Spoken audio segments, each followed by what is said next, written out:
Quinto domingo del tiempo ordinario. Evangelio y lecturas del día domingo 4 de febrero del 2024.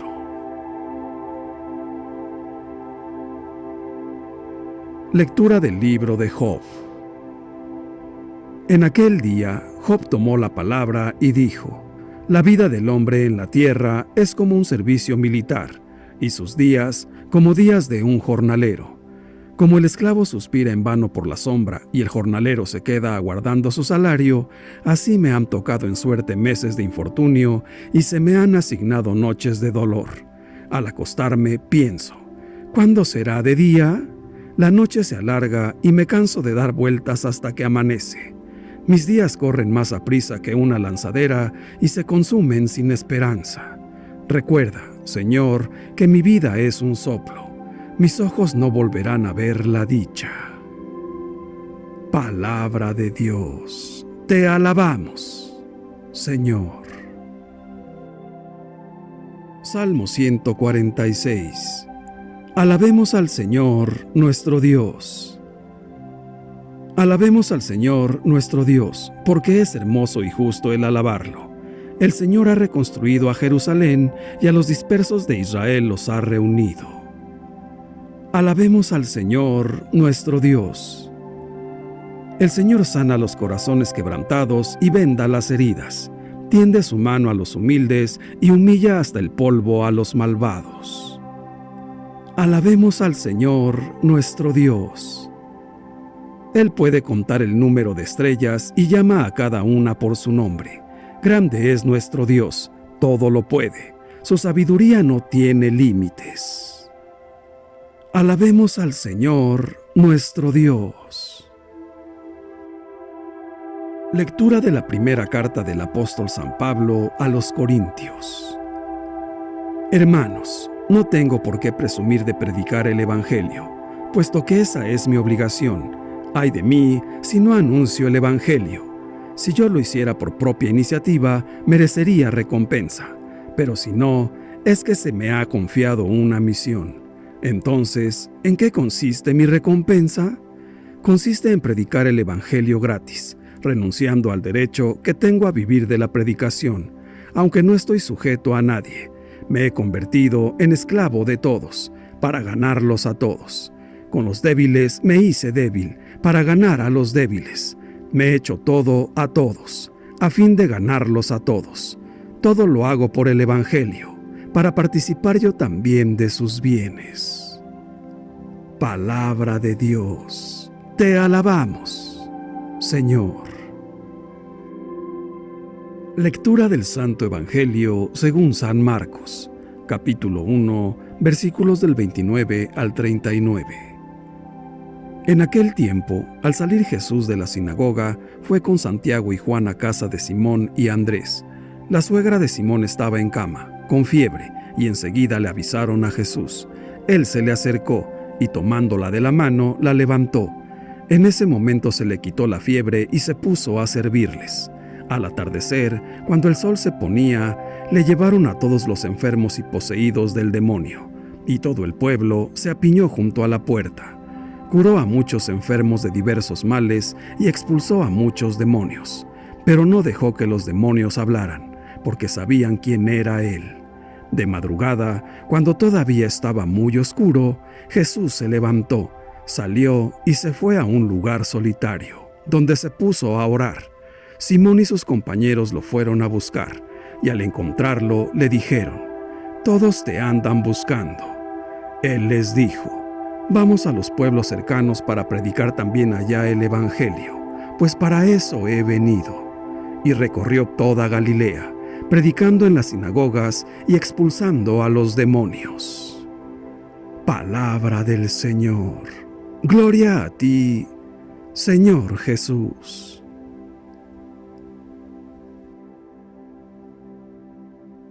Reflexión. El Evangelio de hoy presenta la sanación de la suegra de Pedro por parte de Jesús, y después de otros muchos enfermos y sufrientes que se agolpaban junto a él. La sanación de la suegra de Pedro es la primera sanación física contada por Marcos. La mujer se encontraba en la cama con fiebre. La actitud y el gesto de Jesús con ella son emblemáticos. Se acercó y, tomándola de la mano, la levantó, señala el evangelista. Hay mucha dulzura en este sencillo acto, que parece casi natural. La fiebre la dejó y ella se puso a servirles. El poder sanador de Jesús no encuentra ninguna resistencia, y la persona sanada retoma su vida normal, pensando enseguida en los otros y no en sí misma. Y esto es significativo, es signo de verdadera salud. Ese día era un sábado. Al atardecer, cuando el sol se ponía, le llevaron a todos los enfermos y poseídos del demonio, y todo el pueblo se arrimó junto a la puerta, y él los sana, pero prohíbe a los demonios revelar que él es el Cristo. Desde el principio, por tanto, Jesús muestra su predilección por las personas que sufren en el cuerpo y en el espíritu. Es la predilección del Padre, que Él encarna y manifiesta con obras y palabras. Sus discípulos han sido testigos oculares, han visto esto y después lo han testimoniado. Pero Jesús no los ha querido solo de espectadores de su misión, los ha involucrado, los ha enviado. Les ha dado también a ellos el poder de sanar a los enfermos y de expulsar a los demonios. Y esto ha proseguido sin interrupción en la vida de la Iglesia, hasta hoy. Y esto es importante. Cuidar de los enfermos de todo tipo no debe ser para la Iglesia una actividad opcional. Cuidar de los enfermos forma parte integral de la misión de la Iglesia, como lo era la misión de Jesús. Y esta misión es llevar la ternura de Dios a la humanidad sufriente. La realidad que estamos viviendo en todo el mundo a causa de las enfermedades y las guerras hace particularmente actual este mensaje, esta misión esencial de la Iglesia. Jesús es una presencia de amor que se inclina, que toma de la mano y hace levantarse, como hizo con la suegra de Pedro, inclinarse para hacer que el otro se levante. No olvidemos que la única forma lícita de mirar a una persona de arriba hacia abajo es cuando tendemos la mano para ayudarla a levantarse. La única. Y esta es la misión que Jesús ha encomendado a la Iglesia. El Hijo de Dios manifiesta su señorío no de arriba hacia abajo, no a la distancia, sino inclinándose, tendiendo la mano. Manifiesta su señorío en la cercanía, en la ternura y en la compasión. Cercanía, ternura, compasión son el estilo de Dios. Dios se hace cercano y se hace cercano con ternura y con compasión. ¿Cuántas veces en el Evangelio leemos delante de un problema de salud o cualquier problema que dice, tuvo compasión? La compasión de Jesús, la cercanía de Dios en Jesús, es el estilo de Dios. El Evangelio de hoy nos recuerda también que esta compasión tiene sus raíces en la íntima relación con el Padre. ¿Por qué? Antes del alba y después del anochecer, Jesús se apartaba y permanecía solo para rezar. De allí sacaba la fuerza para cumplir su ministerio, predicando y sanando. Estamos en la quinta semana del tiempo ordinario y la liturgia invita a convertir nuestras casas, trabajos, comunidades y grupos de amigos en lugar de evangelio. Jesús entra en la casa de Simón Pedro y Andrés, y al llegar le comunican que la suegra de Simón está enferma. Jesús se acerca a ella, la toma con sus manos y la levanta. De inmediato desapareció la fiebre, y nos preguntamos admirados, ¿cómo hace Jesús para que al tocar, al dar su mano, al hablar a las personas, devuelva la salud? Esta actitud de cercanía sanadora del Señor va a ser el punto de conexión entre Él y la gente. Por eso la noticia corrió por todos lados. No había comenzado la noche cuando la casa donde vive la suegra de Pedro se había inundado por la gran cantidad de necesitados que buscaban las manos y palabras curadoras de Jesús. Así también tendría que ser nuestro punto de conexión con las personas, que nuestras palabras y nuestros gestos curen, sanen, levanten, convoquen y devuelvan a la vida. Desde su sencillez, la curación de la suegra de Pedro en su propia casa nos advierte que cualquier lugar puede convertirse, si hay disposición y generosidad, en lugar de evangelio, lugar de la palabra y de la salud. Más aún, nos advierte que no podemos dedicarnos solamente a llevar la nueva allá afuera, sino que también hay que comunicarla dentro de casa. ¿De qué serviría ser candil de la calle y oscuridad de la casa? Si seguimos el curso del Evangelio de Marcos, caemos en la cuenta que el ministerio de Jesús se desarrolla en la casa. Jesús hace que la casa sea el centro evangelizador y, a la vez, el lugar de la intimidad con sus discípulos. En la casa podrá Jesús conversar en privado las múltiples interrogantes del grupo, y por qué no decirlo, será el espacio del descanso, del diálogo, de la celebración y hasta de las discusiones acaloradas. Será pues la casa de los amigos y amigas del Señor. ¿Son así nuestras casas, capillas o comunidades? Al visitar alguna casa, ayudamos a convertirla en lugar de encuentro, de inclusión, de salvación, o nuestra presencia favorece la selectividad y por ende la exclusión. Este evangelio nos muestra también a un Jesús que combina con maestría su gran actividad, su acción y su vital espacio para orar.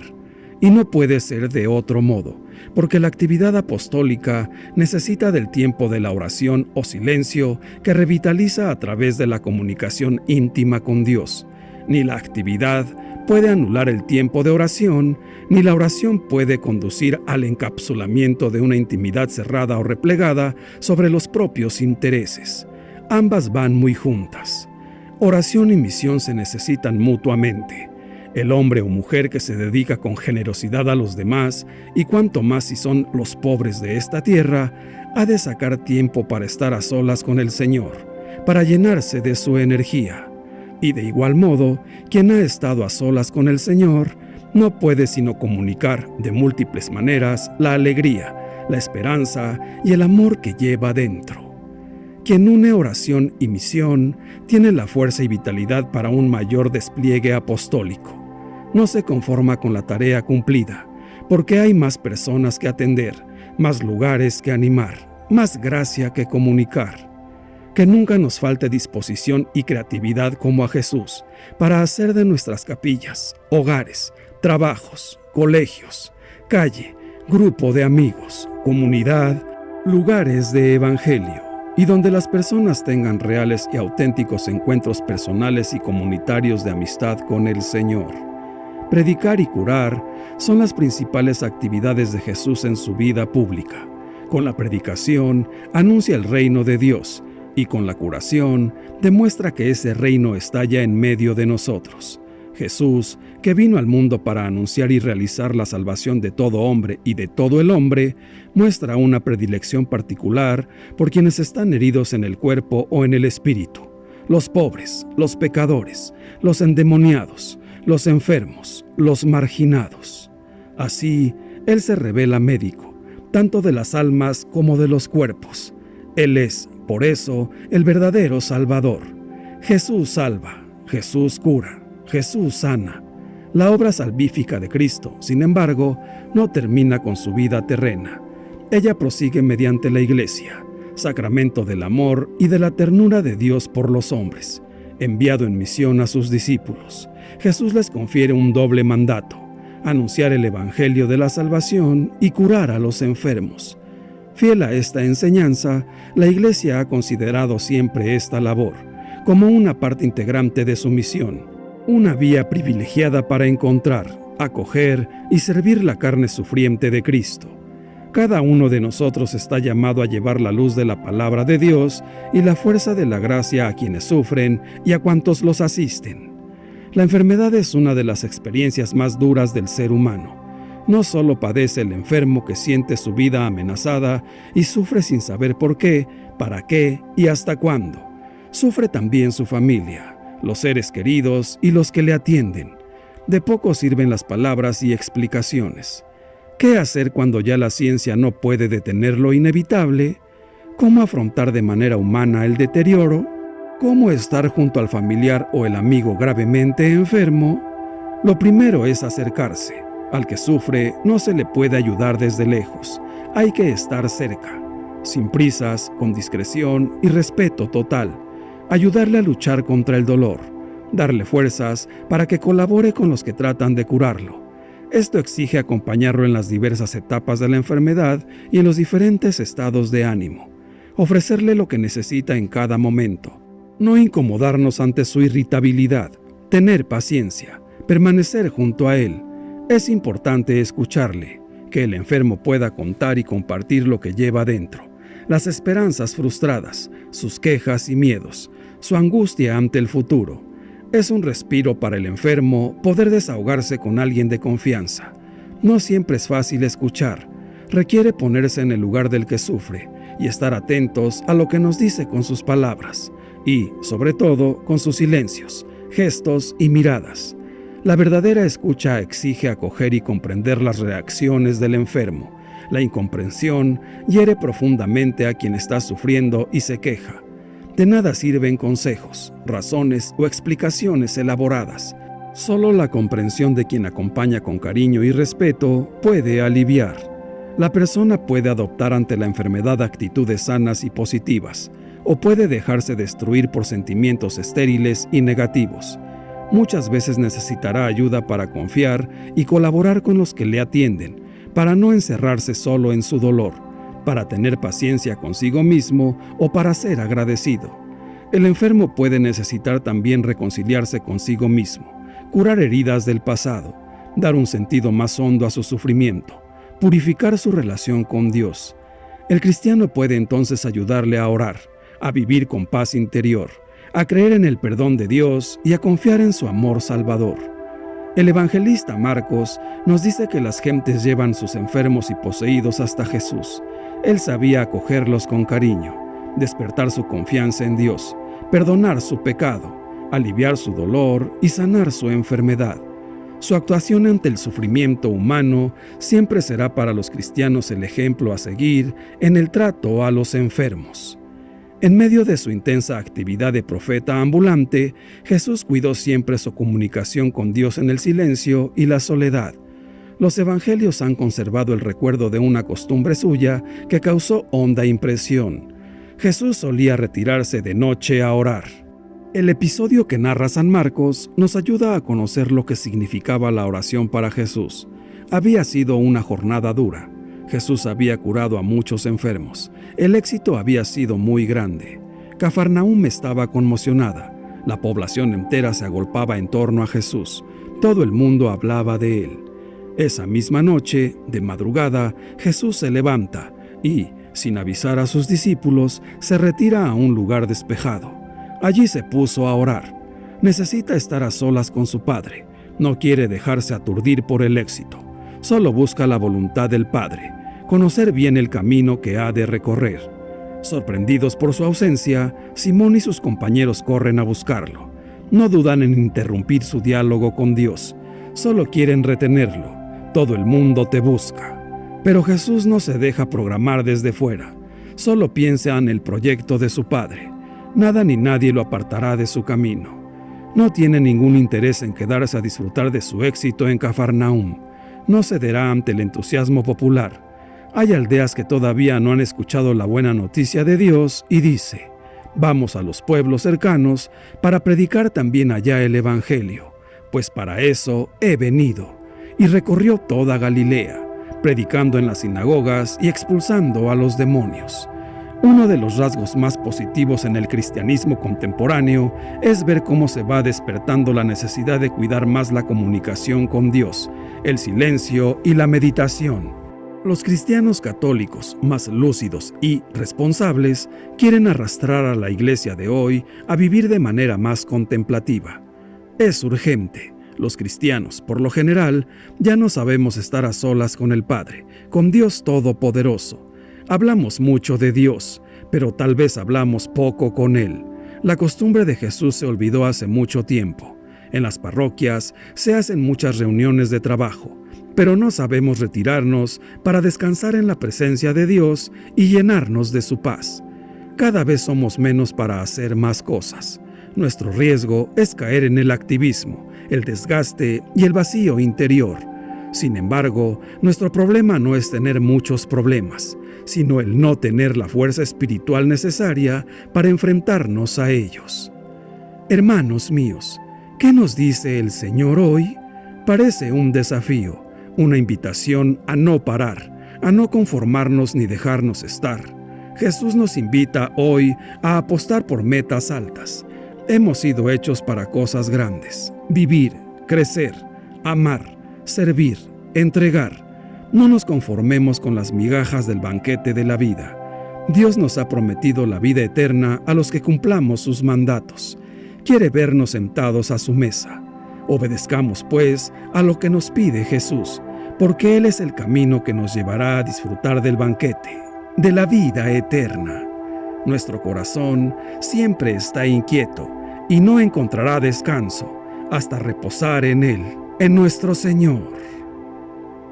Padre nuestro, cuánto nos enseña este pasaje del Evangelio. Ahora comprendemos la importancia de la oración y el cómo vivir los acontecimientos difíciles de la vida, con paciencia, ánimo y esperanza. Gracias, Padre, por llevarnos siempre de tu mano. Ayúdanos para que, al igual que la suegra de Pedro, nos pongamos a servir a los demás, con amor y entusiasmo. Ven, Todopoderosísimo Espíritu Santo, Divino Espíritu de luz y amor, te consagramos nuestro entendimiento, nuestro corazón, nuestra voluntad y todo nuestro ser, en el tiempo y en la eternidad. Que nuestro entendimiento esté siempre sumiso a tus divinas inspiraciones y las enseñanzas de la doctrina de la Iglesia Católica, a la que tú guías con tu amor y protección. Señor Jesús, gracias por enseñarnos algo que es fundamental para todo cristiano: la oración. Permite que sepamos vivir tu estilo de vida y así convertirnos en propagadores de tu amor entre todos nuestros hermanos. Guíanos siempre en la oración, para que podamos dialogar con nuestro Dios Padre, así como tú lo hacías. Santísima Virgen María, intercede por nosotros ante tu Hijo Jesús, para que seamos sanados física y espiritualmente, y llenos de fortaleza, podamos servir a los demás. Cuídanos siempre, Madre nuestra, y danos consuelo con tu ternura materna. Dios te salve María. Gloria al Padre, y al Hijo, y al Espíritu Santo, por los siglos de los siglos. Amén. Que Dios nos bendiga a todos. Amén.